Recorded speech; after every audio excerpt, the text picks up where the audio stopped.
அதுக்கு அர்த்தம் என்ன? இருந்தாலும் வட்டி வாங்குவான். நல்லா சொல்லுங்க பாய், மண்டையில உரைக்கிற மாதிரி சொல்லுங்க, நடுமண்டில ஒரு 4-5 ஆணி அடிச்ச மாதிரி சொல்லுங்க. சரி, அப்படி நினைச்சிட்டு போகட்டும். அடுத்த வாரம் வேறு ஒரு பேச்சாளர் இன்னொரு தீமையை பற்றி பேசுகிறார். அந்த தீமை எந்த தீமை தெரியுமா?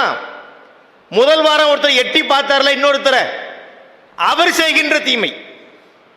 இப்ப அதை எப்படி நினைக்கணும்? போன வாரம் சொல்லும் போது அடுத்தவன் செய்கிற பாவத்தை பத்தி சொன்னாங்க, அது அடுத்தவனுக்கு உரியது என்று உணர்ந்து கொண்டார்கள். இந்த வாரம் இவர் சொல்லக்கூடிய தீமை அது நாம் செய்கின்ற தீமையாக இருக்கிறதே.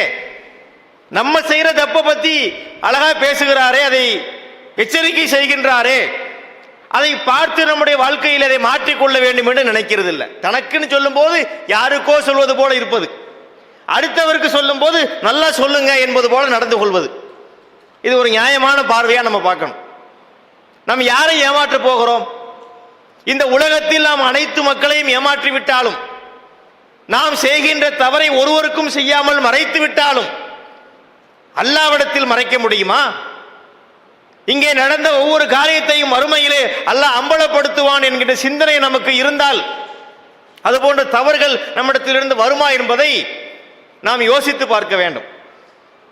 அப்போ ஒரு தர்பியா என்பது ஒரு மணியை பயான் பண்ணி தாவா பண்ணுங்க, வீரியமா செயலாற்றுங்கள் என்பதோடு மட்டும் முடிந்து விடுவது அல்ல.